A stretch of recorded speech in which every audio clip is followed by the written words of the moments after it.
talking about it, that's how you're going to get my generation into this. Commercials don't work. So honestly, the best way is to stay up to date with what social media is happening. So Twitter, Instagram, Facebook, these joke sites like Reddit, anything where you can access our audience. As well, we talked a little bit about going into schools and starting presentations using these kind of virtual realities to teach people either about drunk driving or about sexual assault or something like that. And that, to me personally, is what's going to get us involved. All right, thank you so much for sharing that. I think it's brave, and I appreciate that you cared to admit to us that you really had no idea what virtual reality was about, and showed that the retention was important to you. The fact that you felt like that 3 short minutes will stay with you and really grabbed your attention. So it's not about how long the material is either, right? Because you guys want really fast joke stuff and memes, right? Exactly, and I mean, we're like goldfish. Really, my entire generation, I feel like, is goldfish. We're like, ooh, that's cool, that's cool, that's cool. Like, we don't spend any time to think about anything. So we don't want to sit in a boring lecture for like an hour and listen to the prof, and this person was born in 1717, and this person was born in, like, we don't care.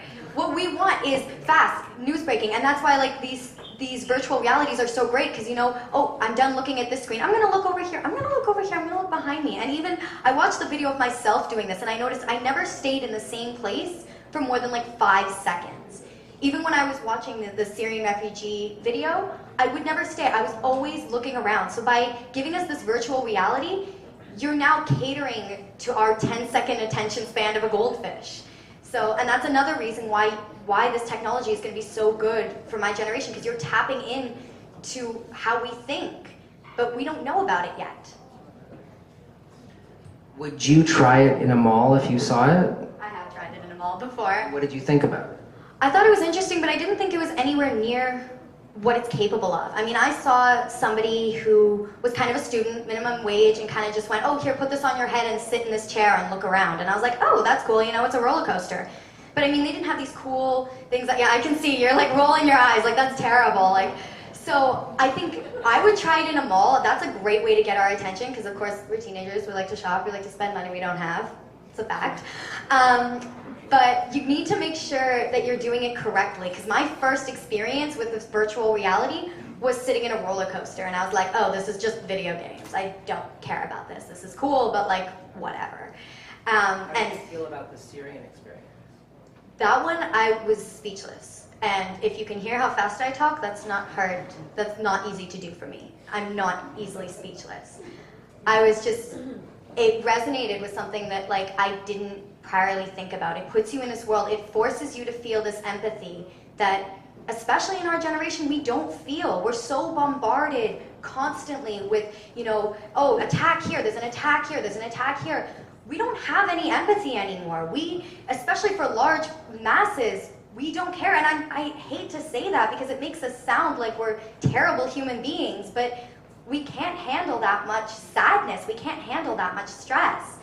So putting us into a little virtual reality where we're by ourselves, we have time to kind of absorb and think on our own without our friends kind of edging us on, being like, oh, this is dumb, this is dumb. No, you are in your world by yourself.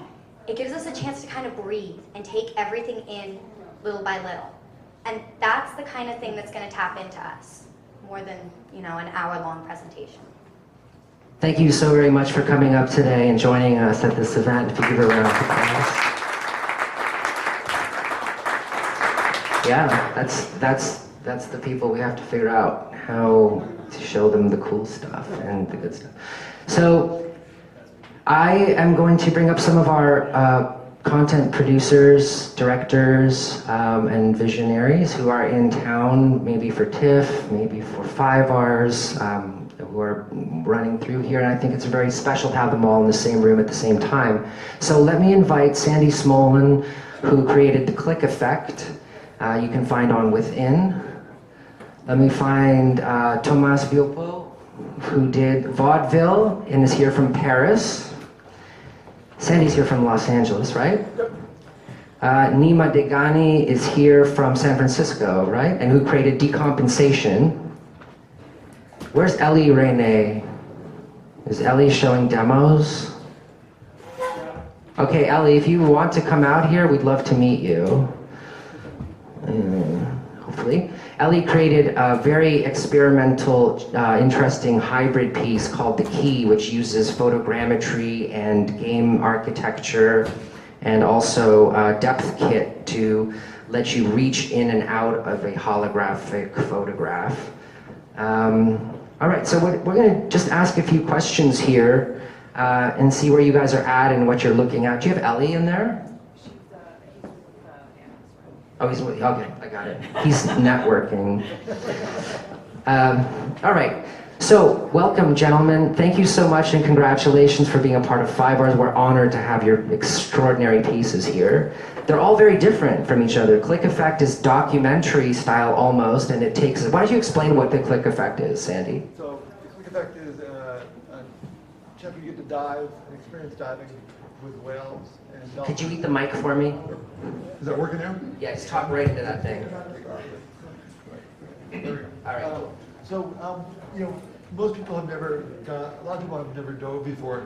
Very few people have free dove before. And we met these two researchers who were studying the way that whales and dolphins were communicating. And we thought there's probably no better way to do that than to do it in VR, where you as a viewer got to dive with them. But it is documentary, as you said, only partially. It's really more as much an experience as it is a story. But we found that you wanted to have some narrative. You needed a little bit of narration, but a little bit went a really long way. So we kept cutting it back, cutting it back, cutting it back. So you use voiceover in this piece, or? It's a little bit of voiceover from the divers, but we found that we kept having to expand picture and condense the voiceover because you really didn't want it to take away from the experience. You wanted to be able to, as a viewer, have your own experience in that world. And so it really changes the dynamic of editing.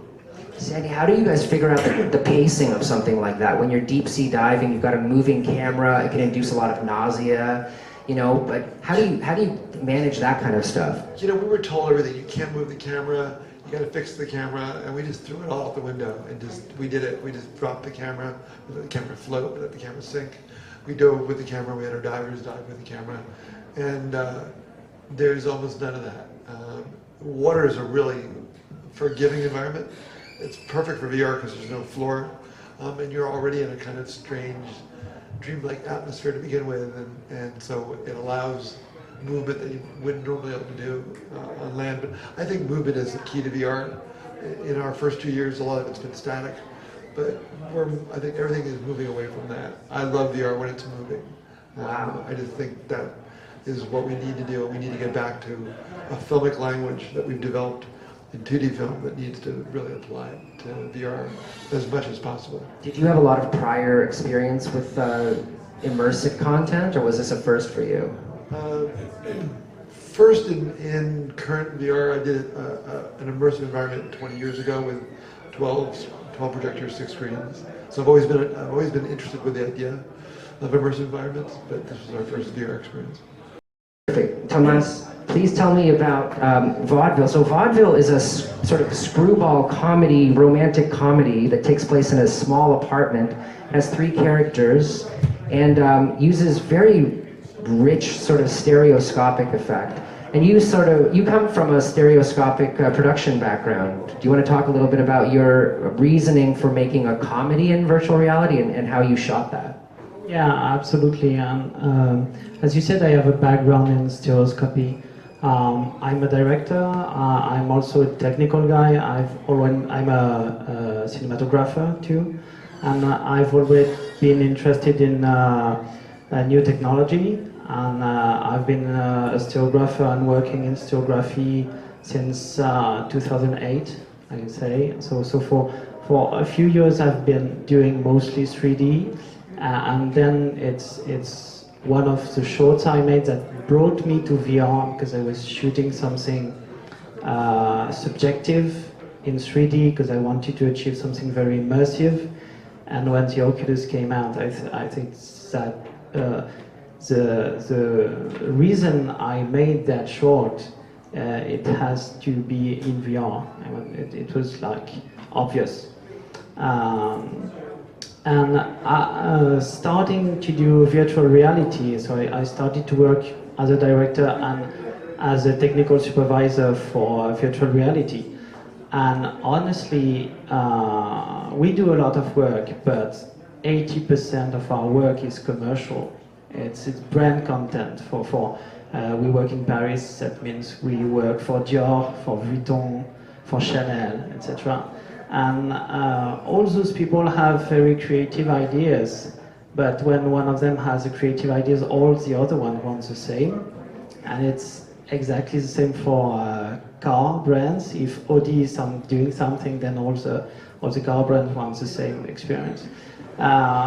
Just what I want to say is that we were doing a lot of VR and technically very high quality VR, but always the same experience and always very poor creativity and storytelling. So the reason I shot Vaudeville, the film I'm presenting here, and I'm really happy to present it here because I wanted to use the technique we had for the commercials, but don't put the technique and the beauty of the image in the priority, but really work on the script, work with the actors, do work on the storytelling, and finally do something funny in VR, because really we can do that, and it's amazing. And when we have a new technology to play with, we need to have fun with it. That's how we learn, that's how we discover things.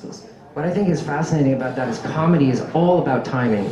And it comes from editing, it comes from acting, and those are two extremely difficult things to do in VR. When you've got everything around you at all the time, and but you play with this in a very interesting way. So the way that you tell the story is of the nature of VR, as opposed to trying to fit it into a box that it doesn't belong in necessarily. Well, my reasoning was that VR is very theatrical. And as I said, I wanted the technique not to be the priority, so I chose to do one shot and a fixed shot. It's not what I like in films, but it would give me the possibility to work with the actors. And starting from that, I staged a story, which is a theatrical play, actually.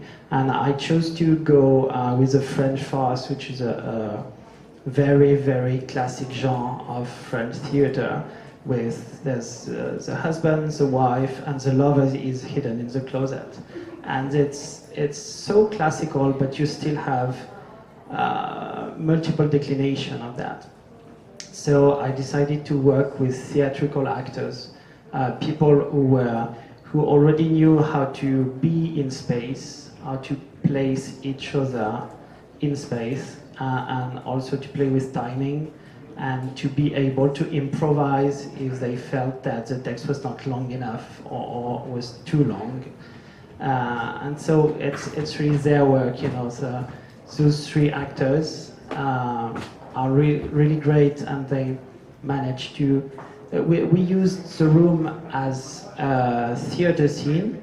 With one of the door is we have the two doors on the side that play as the entrance of the theaters, and we staged the scene like this. So it's a single take, is it? Yeah, it's a single take. Single take. Yeah, it's a 15th take, I think. So I encourage you all to see Vaudeville and Click Effect, which couldn't be more diametrically opposite from each other. We're going to have a panel tomorrow also with Thomas, where I'm going to ask you much more about the process of doing good stereoscopy in a very small environment in 360, which I'm sure beginners would not undertake. What was the camera you used? What camera did you use? I'm ashamed to say that. I use GoPros for that one. Nima, let's talk about this unique installation piece that you have where you break form and have people sitting at 5 different stations serially entering the various phases of the refugee experience. What inspired you to do this in virtual reality and not just as a performance art piece, let's say? Well, I've had an architecture background. I studied architecture. So I've always been interested in making space. I've always been interested in making spaces for people, for humans to use, to be, to live in. And after that, I started my MFA program at Carnegie Mellon University, and I felt I am so interested in technology. And I have always been thinking how I can employ technology in my performance art, in my theater. And when I learned about VR, I thought, well, in VR I can make my own space, my own environment for my audience. At the same time, I'm using technology to convey my thoughts. And in this particular piece, since most of my practice have been about refugees and immigrants' experiences, and my thesis was about the notion of displacement, all of these helped me to end up with having a VR, having a set design in VR environment about refugees. So I try to combine all of these in this experience. And beside that, I have a lot of friends and my own family. Most of them are refugees and living all around the world. And all of their sad, tragic experiences in their journeys from their home to the second home, all of this inspired me to go through this project. Yeah, it's quite quite an event just to sort of to finish one stage and then have to physically get up and move over to a second position, and you know it really does play to having that space. And it also takes me back to the cave environments and so on that were so ubiquitous in the early 90s and in the 60s even, and it's nice to get back to that component of the virtual reality medium. Actually, I'm saying something else and then answer your question. I don't see myself as a VR video maker. I prefer to call this piece, if you have a chance to take a look at this, I think it's installation more than VR video, because what's interesting for me in VR is watching people using VR. All their crazy gestures when they're watching VR. So they are not aware of their body. After like 1 minute, you see they're trying to catch something, even if there is no vibe or all these motion tracking things. I mean, just Google Cardboard, at least people who are not very familiar with them or they're not making VR, as soon as they put on the goggles, the cardboards, they start making weird and sometimes funny gestures. And I have always been interested, since I learned about VR and started going to VR shows, this was very interesting for me. So I decided to work on something to use their gestures as part of my piece. So as you see in this piece and the previous shows that I showcased this performance, I try to frame my audience in front of a backdrop, so you will see them. Before you get into the piece, you will see them. You feel their amazing gestures while they are turning and while you're watching whatever happening in the VR. So besides the content inside the VR environment, you will see humans reacting to what I have made for them, whatever it is. On the other hand, on the other side, the content is about displacement. You are moving from place number 1 to place number 2. So I conceptually decided to have this in my installation. So you have to travel, you have to, I like this transition between stage 1 to stage 2. So maybe I need to give this description. I should have given this description before. The piece is about 5 psychological stages that all refugees pass through their journey. So there are 5 different stages that you need to watch in order to see in order and experience in order. And when each stage is done, you need to take off your goggles, your VR headsets, and go to the next stage. And I love this transition because you go to that immersive world, you have to come back, experience new world, see, okay, I'm here, and then go back again and experience again.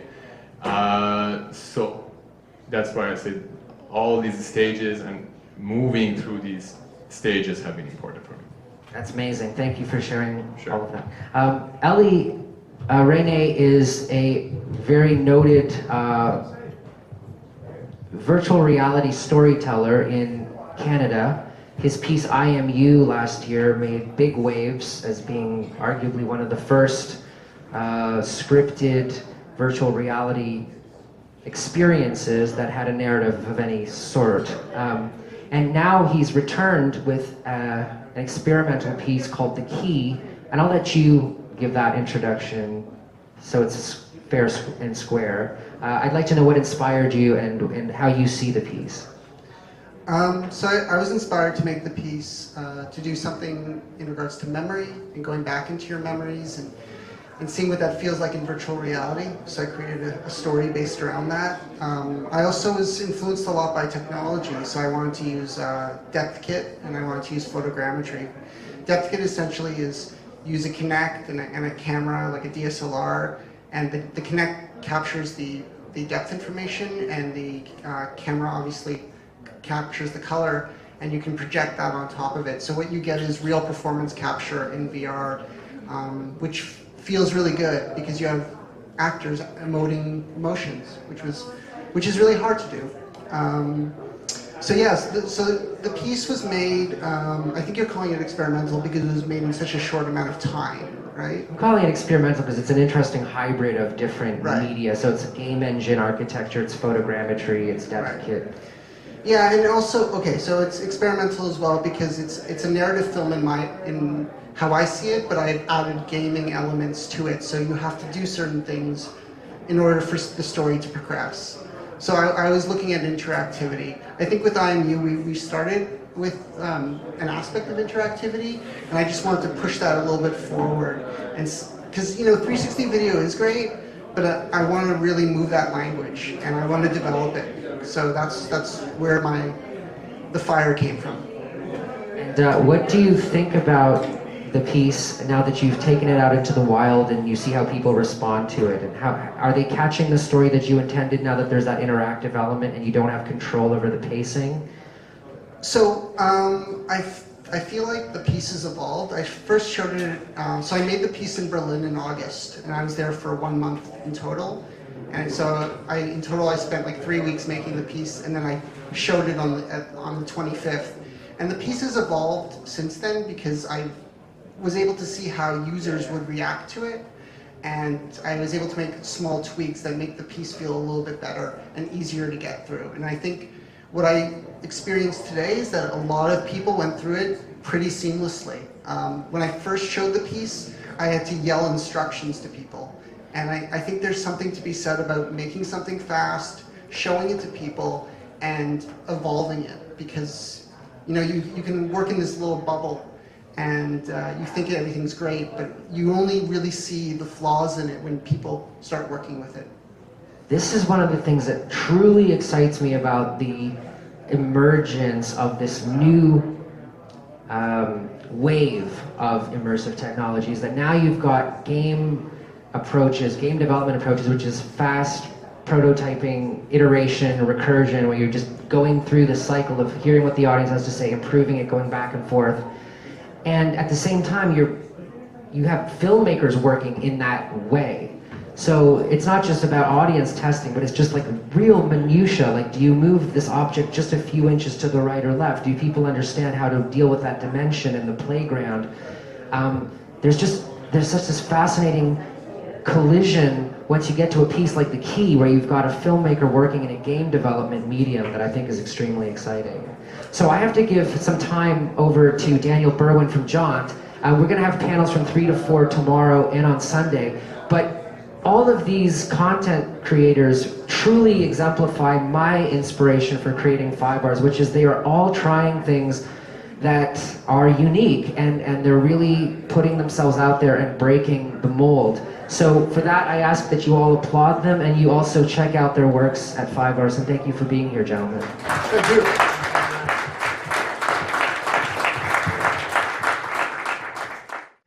This is going to be an interesting talk. I'll talk a little bit briefly about who I am, but really more about Hollywood versus Silicon Valley, films versus games, the rise of mobile VR, and of course the implications for what this means for content today, and then what that can mean for content tomorrow, and then some Q&A. So a little bit about myself. I've done a lot of things. I've worked in the video game industry. I've been a teacher, teaching video game stuff. I've been a consultant. I worked for Disney and Lucasfilm. I've worked for the University of Southern California in the MXR lab where the Oculus Rift was born, so don't believe the lies. Palmer Luckey did not make that headset. That came from Mark Bolas's lab, and it's really cool. It's hacked together with duct tape, and it barely works, and it's amazing. I've also worked for Shotgun doing user experience, and I also did some stuff in the immersive agency space, and I've also said a lot of words in a lot of places, including like IDFA and South by Southwest and Comic-Con.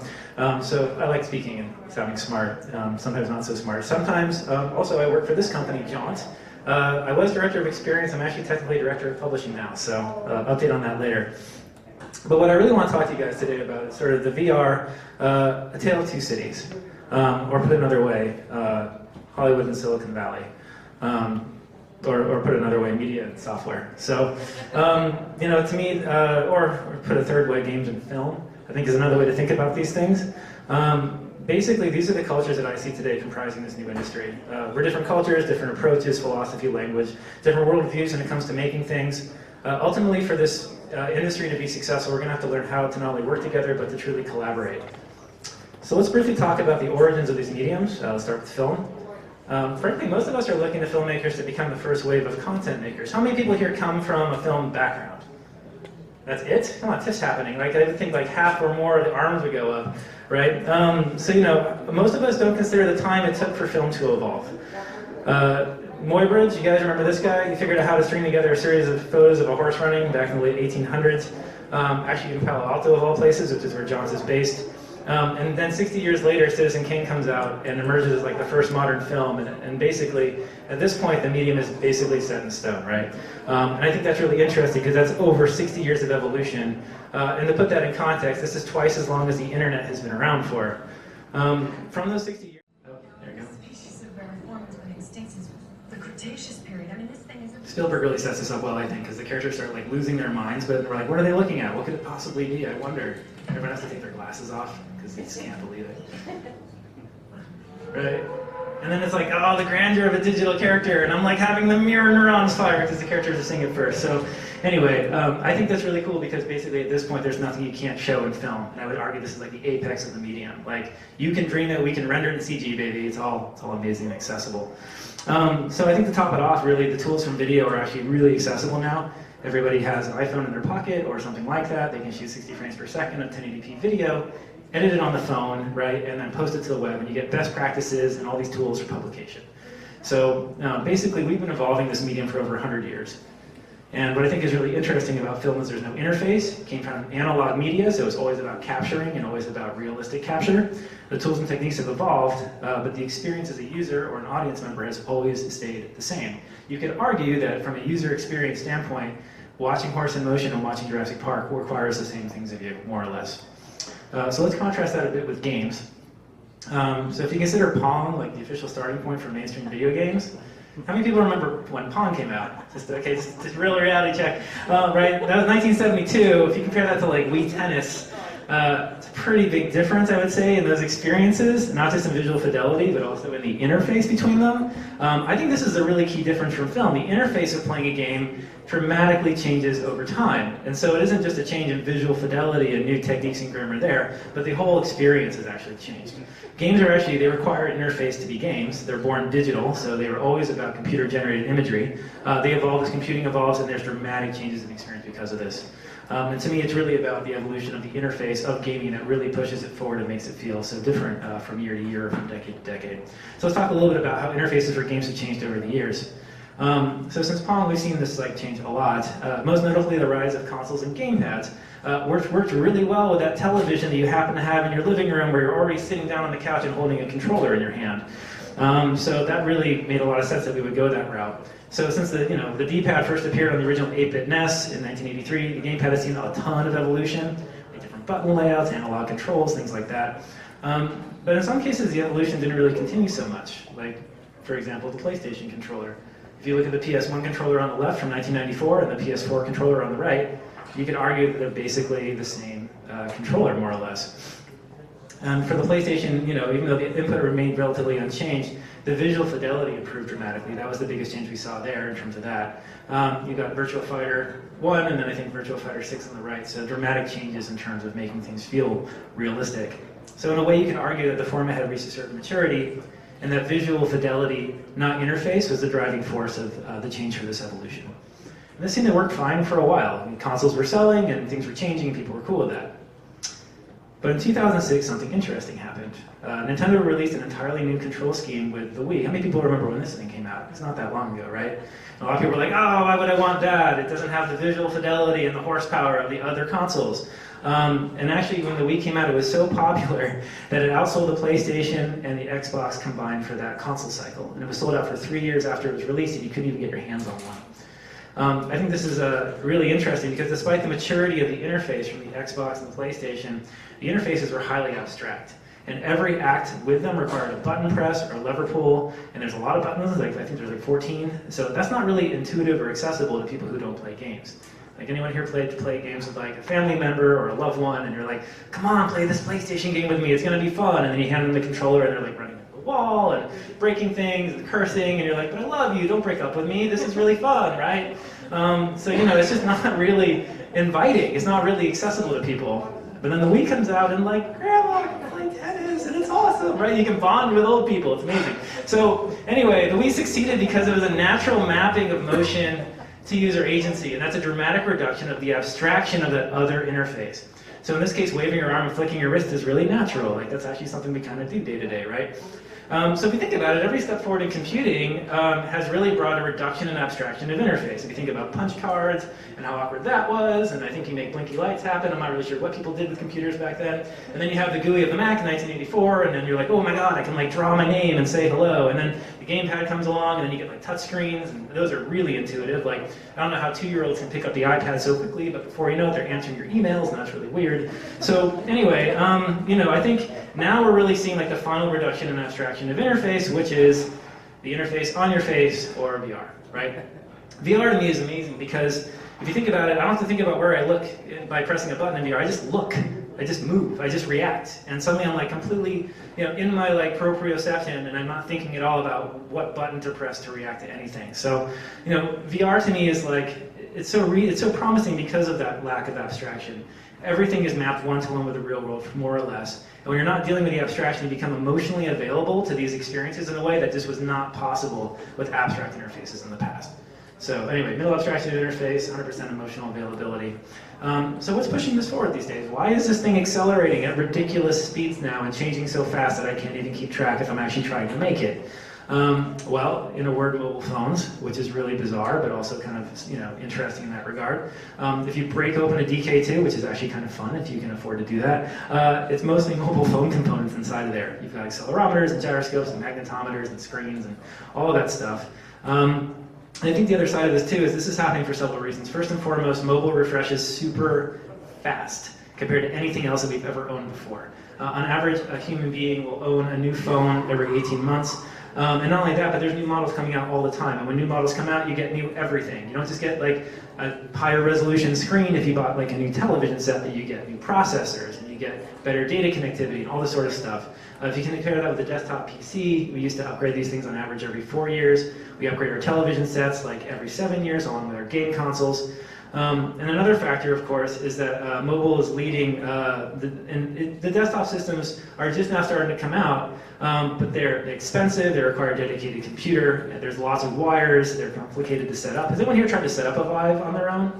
Right? How many people like setting up the Vive? It's like, oh boy, I get to set up a Vive today, right? Like it's a challenge. You have to like upgrade firmware and like make sure everything's calibrated correctly. It's really a challenge compared to like just pulling out your phone and slapping it into a cardboard.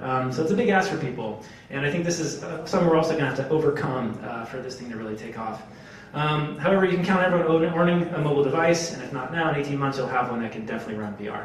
So VR has been great for a taste, but honestly I'm a huge fan of this thing. and I cannot wait for more of these to come on the market. Like Daydream cannot get here fast enough. I'm like so impatient waiting for something to come out that doesn't require a Samsung phone that catches fire, apparently. So that was a new announcement on the plane today. Like, please, if you have a Note 7, don't kill everybody and keep it turned off. Anyway, we're really passionate about these types of headsets, in particular right now, because this is what people have access to today. To me, this is like the first consumer version of VR, and you know, love it, hate it. There's challenges with it, but this is what we have to work with for this generation of the medium. So let's talk really briefly about content. How do we make content meaningful for mobile-based VR? Well, we have a couple of challenges. For one, there's consumer expectation. Oh, those consumers. They have such high expectations. When it comes to entertainment content, right, we're used to like having everything. And I mean, you know, after 100 years of evolution, there's a lot of video content out there. So Netflix, Hulu, Amazon, YouTube, which is, you know, of course, making new stuff by like, you know, millions of minutes every year. It's also available on virtually every device that you own. Every device my watch could basically play Hulu. Like, you know, my electric collar can play Hulu. It's ridiculous. So, and on top of that, you know, there's just an insane number of apps in the mobile economy, which is where a lot of these headsets are starting from. So we're just expecting there to be lots of great stuff to play with right away. You know, as an industry, we're trying as fast as we can to figure this stuff out. Like some of the projects that have come out from Oculus and Google, they're beautiful and amazing. I don't know if you guys have seen Pearl, by the way, which is one of my personal favorites. So please check that out. It makes me like cry in the headset, so don't use it after me, so that'd be kind of awkward. Have you tried the Vive version? Oh yeah, that's the one I have. Yeah, it's amazing, right? Yeah, and that's in an engine too. We can nerd out about that later. But anyway, yes. So you know, the problem with these things is they're expensive. They're really, really expensive, and it takes a lot of time to get them right. And there's not a lot of content there. Like Pearl's, I think 9 minutes long, and Henry's like 11-ish or right around there. They're not. You know, you're going to drop $600 for a headset and $1,000 for a PC, and you're going to basically be met with like a desert of like nothing to do there, and that's the problem. So we need a lot of VR content right now that's good for people to actually want to do this. We need consumers to really care and to really be engaged by this. So we need something that's basically easy to produce, that works well for the mobile devices where you can't necessarily walk around, but you can look around. And we need something that film people who are coming to this medium to try to really tell meaningful stories here, and thank you for all of your efforts to do that, because it is not easy. You know, we need something that you can wrap your heads around. So video-based VR is a really natural first step for this evolution of change in our whole media landscape. You know, I don't know how many film people here have tried to use Unity before. How many people here coming from a pure film background are like, oh, a game engine, that sounds accessible and doesn't require any programming skills that I also happen to own? No? Oh look, no hands are going up. Amazing. Okay, so enter spherical video, right? That's why I think, and I call it, you know, 360, whatever you want to call it, cinematic VR. We're all like throwing names at things because we think it's fun when you try to name stuff. You're like, oh yeah, I work in this new space and I have a name for it. So I call it spherical video because I mean it's a sphere of video. That's why it's arriving at such a great time. Obviously, we're really passionate about this. I want to watch this thing. I can't believe we even got to make this thing. This is like by begging and pleading with, you know, Paul McCartney to like, please let us bring a camera to your concert. There's this thing that's cool, I promise. And it totally worked out and became this really iconic moment for Jaunt. And luckily, it's so cool now that people actually come to us and they say, hey, we believe in this and we'd like to actually maybe pay you some money to do this. And that's really great. So it is changing, it is evolving. We're really passionate about this format today. And of course, we're looking for people to come and pioneer this with us. So. Spherical video, I think right now, in this particular moment, has a lot going for it. It's still camera-based. There's limited user agency, which happens to match with what the headsets that are primarily available can do. The pipeline is maturing super fast. And like this thing, how many people here have used a Gear 360 camera? They're awesome. I love this thing. No, you don't really have to, well, they're still stitching, but man, it's like, you know, you can handle it. It's not like 6 GoPros that overheat and one of them dies and you're like, oh, well, so much for making money off of that, I suppose. So anyway, it allows us to create a large body of content quickly, and it's an ideal format for mobile VR. So what does this mean for us? So the truth is, nobody was really around, I don't think, in the early decades when artists were tinkering away, trying out random experiments to figure this stuff out. Unless you happen to be like 102 years old, which some people might be here, and you look great. I don't know how you pull it off. Maybe you juice. It's one of those things. But anyway, when you know, it took a lot of experimentation and a lot of trial and error to make this stuff work. And you know, it was just a bunch of random experiments at first, quite frankly. There's a delicate relationship between tools and content. Coming from Silicon Valley, I'm surrounded by the tools people, and I get really sick of hearing about the latest and greatest headset when what I really care about is something that makes me care and makes me feel something. So how many people here know who this guy is? Show of hands. a handful of you guys. This is John Lasseter, who's one of the co-founders of Pixar. And he was really a key to unleashing that company's potential. Was that? Well, fair enough, but I would say that Toy Story was pretty cool. So, you know. Anyway, it wasn't until he tried to use the tools that Catmull and the rest of those guys were making that he could really start to push this thing forward. So Lasseter has a really great quote, I think, to this effect. He says, technology inspires the art, and art challenges the technology. So you come to the tools maker and say, I want to, like, you know, add squash and stretch and zoom and all these things, and you please, like, upgrade the tools, and then you can do that, and it becomes this, like, really important cyclical relationship. So early film was experimental. The techniques that people were using, including having their cameras jam accidentally to invent cutting, apparently, they would eventually become its grammar. Cutting, editing, angles, focal lengths, all this would be discovered by accident for the most part, and then get incorporated into the language of the medium. So the reality is, anybody working in film, we inherited this. I mean, we weren't around when that was happening. We made maybe small bumps and increases in its lexicon today, but really we all kind of take that for granted a little bit, and I think that that's something we just need to be aware of as it comes to inventing something completely new. And then I think games have always experienced being highly abstract in their interfaces, so the emphasis has always been on game mechanics and not so much on story and depth of emotion. There are indie games out there that do a great job with it, but it's never been a mainstay of the industry. It's always been the indie games that, you know, can afford to take those risks. So, you know, I think it's good for mechanical complexity, but the interfaces have always limited how much I can feel when it comes to those things. So anyway, good VR content speaks the language of both of these worlds. In order to move forward, we'll need to be collaborative, we'll need to seek out new types of creative team structure, we also need our tools to empower the creative experimentation and exploration. Orson Welles, cool guy. I like this guy. I like that photo anyway, it looks amazing. So when he was asked how he's able to create Citizen Kane as his first film, Wells said this. He says, it's ignorance, sheer ignorance, there is no confidence to equal it. It's only when you know something about a profession that you are timid or careful. And I'm like, oh, you're kind of describing like everybody in VR right now. It's pretty cool. So anyway, when it comes to this medium, we barely scratched the surface. I guess I was just saying, let's dig, let's play. Thanks.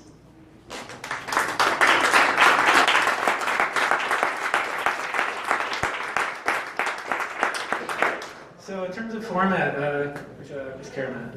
Is he still there? He disappeared on me? He's like, yeah, I don't need to hear this guy talk. Yeah, just lots of that.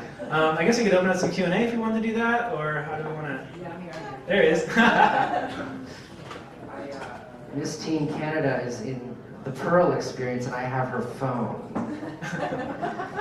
Make sure you get it back to her. She might have a heart This is attack. the easiest path to get the word out. Here. It's awesome. Thank you very much. Yeah, that was great. Snapchat. Does anybody have questions for Mr. Daniel Burwen? Anna Serrano on the front.